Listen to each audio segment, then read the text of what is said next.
आज एकदम कंटाळवाणा दिवस निघाला। सकाळपासून काहीही करायची इच्छा होत नव्हती।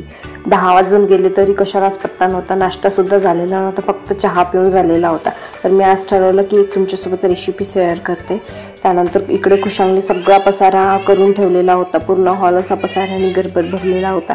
मला नाश्ता करायची पण इच्छा नव्हती, पण खूप दिवसापासून मेदूवडा खायची क्रेविंग झाली होती। तर यांना म्हटलं चलता का आपण थोडा बाहेरूनच नाश्ता करून येऊया आज। तर त्यांचं हो नाही सुरू होतं, तोवर मी पटकन तयार झाली आणि जायला त्यांना म्हटलं की चला चला चला जाऊया। तर आम्ही जायला निघालो। इकडे ते घराजवळच थोडं लांब गेलं की रोड क्रॉस केला की एक छोटंसं छान हॉटेल आहे। तिथली टेस्ट मला बरी वाटली। फर्स्ट टाइम जेव्हा आम्ही इकडे आलो होतो ना, तेव्हा फर्स्ट टाइम तिथे आम्ही डोसा खाल्लेला। तर चला जाऊया म्हटलं। असं वाटलं की सकाळी कोणी नसणार, पण भरपूर लोक नाश्ता करायला आलेले होते। तेवढ्यात मी मेदूवडा ऑर्डर केला आणि यांच्यासाठी डोसा ऑर्डर केला। 2 मेदूवडा पाहून तर मला तर पोटच भरल्यासारखं नाही वाटलं, तर मी परत नाश्ता 1 प्लेट मागवला आणि नंतर घरी आलो। घरी मी इकडे आता दुपारच्या जेवणाची तयारी केली।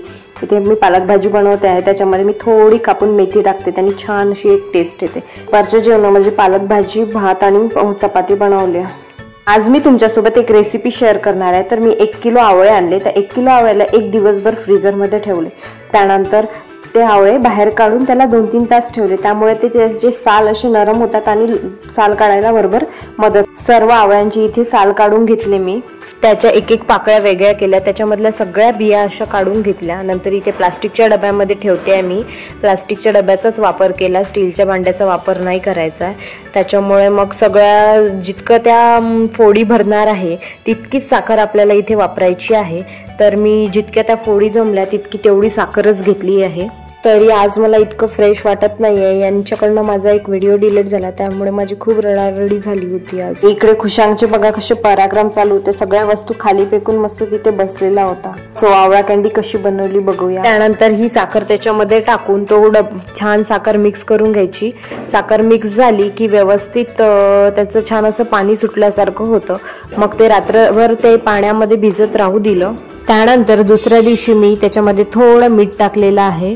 परत त्याला 2 दिवस ठेवलं आणि तिसऱ्या दिवशी मी त्याच्यामध्ये 1 लिंबू पिळून टाकलेला आहे। लिंबू पिळून टाकल्याने काय होतं का त्याच्या फोडी आहे ना त्या काळपट पडत नाही, त्याच्यामुळे 1 लिंबू त्याच्यामध्ये पिळून टाकलं। परत 1 दिवस ठेवलं। त्यानंतर दुसऱ्या दिवशी सगळं पाणी त्याच्यामधलं काढून घेतलं आणि त्या फोडी अशा प्लेटमध्ये पसरवून 3 दिवस उन्हामध्ये सुकू दिल्या।